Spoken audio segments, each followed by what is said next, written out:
안녕하세요. 오늘도 사귐의 시간 함께해서 감사합니다. 오늘은 예레미야 31장 31절에서 40절 말씀입니다. 새 언약에 대한 말씀을 하고 계시죠? 내용 함께 살펴보도록 하겠습니다. 먼저 서론을 생각해 볼게요. 여러분, 이야기를 듣고 있는 사람들이 누구입니까? 포로로 잡혀간 유대인들이죠. 그들에게 전달되는 이야기예요. 이들은 어떤 마음이었을까요?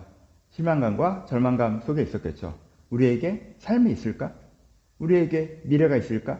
우리에게 의미가 있을까? 라고 하는 것이 그들이 당하고 있는 공허함이었을 것입니다. 삶에 아무것도 없는 것 같은. 그럼 그들에게 예레미야가 예고있는 거죠. 거기에 삶이 있어. 거기에 죄자유의 은혜와 하나님의 회복과 이것이 너희 가운데 있어. 거기에 복음의 은혜가 있어. 거기에 삶이 있어. 거기에 미래가 있어. 라헬을 위로하신 하나님께서 너희 자손에게, 너희 그 다음 세계, 하나님 나라의 미래를 너를 통해 열어가실 거야. 거기에 의미가 있어. 너희가 그거 무의미하다고 생각하니? 가장 중요한 걸 잃어버렸다고 생각해? 아니야. 너희 가운데 가장 중요한 건 이미 여전히 너희가 가지고 있어 라고 그들 가운데 말씀하고 계시는 것이 31장의 가장 배경적인 주제입니다.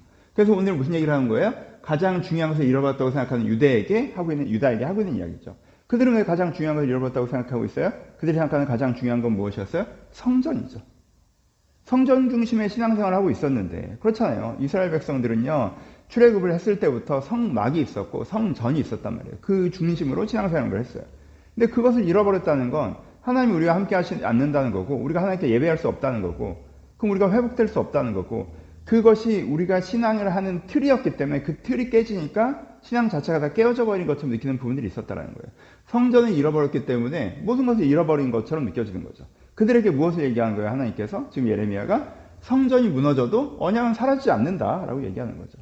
야, 그 성전이라고 하는 것은, 그 하나님과 너희와 맺은 그 율법이라고 하는 것은 그 언약을 담는 그릇이었지, 그 그릇이 깨어졌다고 해서 그 언약 자체가 사라지는 게 아니야. 언약은 오히려 껍질을 깨고 더 완전해진다. 옛날 언약이 깨어져서 새 언약을 세운다. 근데 이 옛날 것과 새 것이 완전 다른 것이 아니라 같은 언약이죠. 같은 언약인데 예전 것을 담고 있었던 그릇 때문에 그것을 옛 언약으로 하는 거죠. 그렇죠? 예전의 방식으로 표현됐던 것들. 그것이 깨진다 할지라도 그 언약은 새로운 옷을 입고 그 의미는 너희 가운데 온전히 회복된다. 너희가 언약 핵심이 그렇잖아요. 너희가 나의 백성이 되고 내가 너희 하나님이 된다가 언약의 마지막 문장이란 말이에요. 그것은 전혀 사라지지 않았다. 그 언약은 우리 가운데 여전히 함께하며 더 새로운 모습으로 우리 가운데 온전케 된다라고 이야기하는 것이. 그래서 가장 중요한 것을 잃어버렸다고 얘기하지만, 아니, 가장 중요한 건 여전히 네 손으로 붙잡고 있어 라고 얘기하는 것이 31장의 세 번째 단락입니다. 한 단락씩 구체로 내용을 살펴보죠. 31절에서 34절까지 새 언약에 대해서 얘기하죠. 광야의 언약은 깨어졌어. 너희와 하나님께서 얘기했던 그 성전 중심, 광야에서 핵심은 뭡니까? 성소를, 여러분 읽어보시면 모세오경 아시죠? 거기서 핵심은 뭐예요? 성막을 세우게 하는 거죠. 근데 성막의 메시지가 아니라 성막 자체, 이 성막 방식, 율법의 방식이라는 것이 깨어졌다는 거예요. 그렇죠? 그러니까 여기서 많은 분들이 오해하시는 게, 옛 언약은 율법을 지키면 구원받는 거였는데 새 언약은 믿기만 하면 구원받는다. 이거 아니에요. 옛 언약은 그 성전이라는, 성막이라는 그릇으로 그 언약을 표현했던 건데, 그것이 사라져도 그 언약의 내용은 그대로 남아있어서 너희 마음 자체가 성전이 되게 하는, 너희 마음 가운데 하나님의 그 언약이 이루어지는 것을 얘기하는 거예요. 그럼 여러분, 이거는 신약시대에 되는 거예요? 아니죠. 예레미야 시대에도 되는 거고, 이 내면의 변화는 항상, 이 언약은 항상 동일한 것이기 때문에. 그러니까 예전의 언약은 율법의 언약이어서 규칙을 지키면 되는 거였는데, 예수님 이후로 이거는 되게 잘못된 이해라는 것들 기억하시고요. 깨어진 언약이라고 하는 건 이 성전이 사라진, 성전이 무너짐을 표현하는 거고요. 그래서 하나님께서 새 언약을 맺으세요. 이 형식만 새로운 거예요. 새 언약을 맺으세요. 새 언약은 뭐예요? 하나님의 말씀이 우리 마음에 기록되는 것이라고 표현하는 거죠. 하나님의 말씀이 우리 마음에 기록되는 것이에요. 하나님의 말씀이 우리 마음에 기록되어서 그 성전에 주신 은혜가 내 마음에서 벌어지는 거예요. 여러분, 돌판에 새겨졌던 걸 마음에 새긴다고 하니까 여러분 자꾸 십계명 생각하시는데 그렇게 하시면 안 돼요. 모세가 40일 동안 그 시내산에 가서 받아온 건 십계명이 아니에요. 십계명도 있지만 핵심은 뭐예요? 모세가 시내산에서 배운 핵심이 뭡니까? 출애굽 공부하셨죠? 성막이에요. 성막. 그러니까는 성전이라는 형식을 통해서 주었던 은혜를 그 형식 없어도 너희 마음에 줘.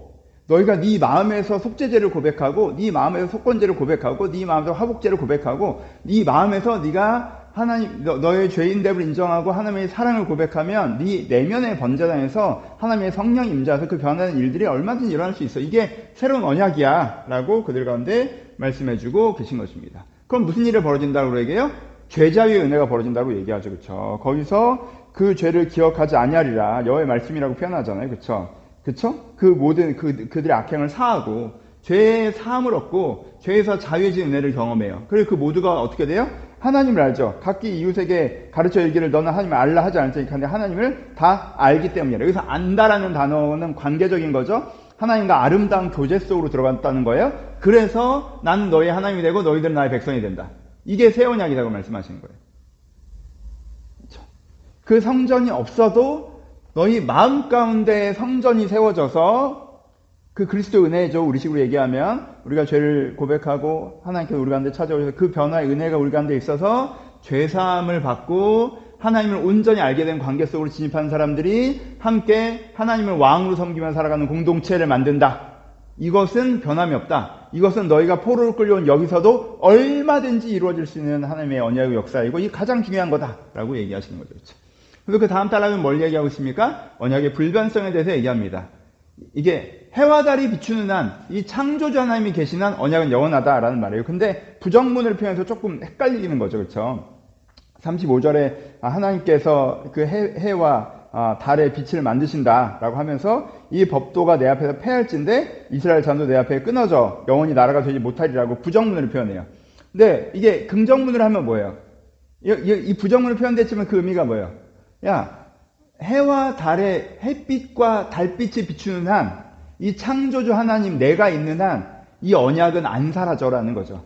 그게 사라지면 햇빛도 안 비치고 달빛도 사라지면 창조주인 내가 없어진 것처럼 느낄 테니까 그러면 니네 언약도 사라지나? 라고 생각해 볼 수 있지. 이렇게 얘기하는 거죠. 그러니까 이스라엘 백성들이 정말요? 성전이 없는데도 우리 안에 그 하나님의 은혜의 역사가 일어날 수 있나요? 우리는 다 제사를 드리고 뭐 절기를 지키면서 그 은혜를 경험했는데 그 형식이 없어서 이 은혜가 있을 수 있나요? 날 믿어. 지금 태양이 비추고 달빛이 비추지. 창조주 하나님이 적으면 여기 있지. 그러는 한 그거는 유효해. 하나님 있는 한 언약은 유효해. 이렇게 얘기하는 거죠. 같은 뜻이에요. 하늘을 측량할 수 없고 땅의 기초를 볼 수 없는 한 주관자 하나님의 언약은 영원하다라고 얘기하죠. 니네가 하늘을 측량하게 되고 땅의 기초를 파악하게 되면 그러면 이 언약이 사라질 수도 있지. 뭐 이렇게 얘기하는 거죠. 이게 안 된다는 말이죠. 그렇죠? 그래서 이제 표현이 조금 다른 건데. 그래서 그러니까 진짜 이게 되나? 라는 걸 저는 하나님의 언약이 하나님께서 우리의 죄를 사하시고 우리를 구원하시고 하나님과 교제할 수 이것을 그 사람들은 성전을 통해서 보고 믿었는데 이제는 어떻게 하라는 거예요? 하늘에 태양빛이 비치고 이 지구가 굴러가고 있는 걸 보면 이 창조주 하나님이 여기도 계셔. 바벨론에도 계셔. 그러니까 그 하나님이 우리가 주신 언약도 꼭 이루어져. 우리의 내면을 회복하고 우리 아름다운 공동체를 만들 거야. 라는 것을 믿을 수 있다. 불변성에 대해서 이야기하고 계신 것입니다. 그리고 마침내 회복될 것이다. 라고 얘기해요. 이거는 약간 시적인 표현들이 있죠. 회복될 것이다. 그래서 너희 공동체가, 너희 하나님의 나라가 완전히 회복될 것이다. 라고 얘기하는 것들이 나와 있습니다. 그래서 지명이 나와 있어서 느낌은 우리는 안 오는데, 동쪽 끝이 하나님의 망대이고 서쪽 끝이 모퉁이 문이에요. 그래서 동쪽 끝에서 서쪽 끝까지 예루살렘이 회복된다. 이것은 그냥 단지 예루살렘뿐만 아니라 우리가 다 회복된다라는 뜻이고요. 모든 질병, 통곡, 죄악, 더러움에서부터 우리가 자유를 얻는다. 그래서 가렘이 이제 어감으로 이제 질병을 의미하고 고아라는 지역이 지명으로 통곡의 곳을 얘기하고 재의 골짜기는 아니죠. 흰농 골짜기잖아요. 여기는 죄악을 상징하고 그리고 기도원 시내는 여기가 그 제사 드리는 번제물을 씻는 곳이잖아요. 그래서 더러움을 상징해요. 그래서 우리의 모든 질병과 죄악과 더러움, 질병과 고통과 죄악과 더러움으로부터 우리가 자유를 얻는다. 그러니까 완전히 우리가 깨끗해진다. 그리고 전체가 깨끗해진다. 그래서 우리가 완전히 회복될 것이다. 라는 메시지가 담겨져 있습니다. 적용하죠. 여러분 그냥 좀 설교적으로 하면 가장 중요한 것은 항상 여러분들이 가지고 있습니다. 이거 꼭 기억하세요. 여러분들의 삶이 언제 무너집니까? 내가 가장 중요한 것은 놓쳤다라고 생각할 때 무너집니다. 여러분들이 생각하기에 내 인생이 이 정도의 성공은 할 줄 알았는데 그건 안 되네. 가장 중요한 건 없어. 내가 이 정도는 내가 내 인생 행복이 가장 중요한데 난 이 정도의 행복은 못 누리는 거네. 그건 가장 중요한 건 없어. 나는 이 정도의 안정은 있어야 된다고 생각하는데 이제 그 정도의 안정에 내가 진입하지 못하겠네. 가장 중요한 건 없네. 이런 순간 사람이 어떻게 돼요? 시큰둥해지죠. 이스라엘 백성한테 뭐였어요? 성전이었죠. 우리가 근데 가장 중요한 건 성전인데 성전이 없네? 그럼 여기서 삶이 무슨 의미가 있지? 시큰둥해지겠죠. 여러분, 그 속임수에 넘어가지 마세요. 가장 중요한 건 복음이에요. 하나님이 여전히 살아계셔서 여러분들의 마음을 변화시키시고 여러분의 삶을 새롭게 하십니다. 그게 가장 중요한 거예요. 그건 여러분들 손에서 절대 떠나지 않습니다. 그리고 여러분 인생에 그게 가장 중요한 거예요. 그건 여전히 여러분의 손 안에 있어요. 우리가 이것을 붙잡고 있을 때 가장 중요한 걸 내가 갖고 있다고 생각하고 그걸 소중하게 품고 갈 때 우리가 시큰둥함에서 벗어나서 삶에 대한 순수한 열정을 다시 한번 회복할 수 있는 거예요. 이 가장 중요한 것이 내 손에 있다. 그것들 여러분들이 아셨으면 좋겠고, 같은 얘기지만 복음으로 삶을 해석하십시오. 내가 상황이 이래서 상황이 저래서 그렇지 않고요. 하나님께 지금 이 얘기를 하시는데 무슨 얘기하는 거예요?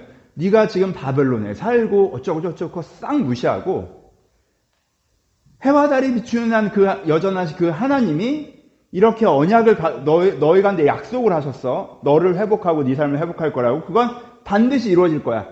이걸로 네 삶을 해석해. 내가 지금 부족하고 연약하고 힘들고 답답한 상황 가운데 있지만 그 하나님이 살아계시고 나에게 내 영혼과 삶을 회복한다고 약속하셨고 그것은 반드시 이루어져 라는 걸 가지고 네 삶을 해석하면, 복음으로 내 삶을 해석하면 내 삶을 바라보는 뷰와 태도가 달라지고, 그리고 그때부터 영적인 역사가 일어납니다. 이렇게 다시 한번 여러분들의 복음으로 여러분의 삶을 내가 요즘에 이래요 저래요 라고 다른 세속적인 시각으로도 해석을 해야 되지만 그거는 우선순위에 3번, 4번, 5번, 6번 뒤로 미루시고 1번으로는 내가 지금의 삶을 해석할 때 복음으로 내 삶을 해석하고 그것으로 소망을 담는 우리가 되었으면 좋겠습니다. 예레미야 31장은 너무나 중요한 책입니다. 이 31장을 이해하고 있어야 나머지 예레미야서를 읽을 수가 있는 거예요. 여러분, 예레미야 마음에는요, 처음부터 이 31장의 그 복음의 내용이 뜨겁게 있기 때문에 야 제발 그러지 마, 정신 차려, 뭐 하는 짓이야, 이렇게 설교했던 거예요. 이 희망이 없이 왜 그런 말을 하겠습니까? 그렇죠? 그래서 우리가 이것을 마음에 품고 있어야 예레미야의 그 부정적인 내용이 부정적으로만 안 들리고 희망으로 들리고 결단에 대한 요청을 들리고 하는 거예요. 그러니까 여러분들의 예레미야 31장 말씀을 마음에 꼭 이번 기회에 품으셨으면 좋겠습니다. 감사합니다.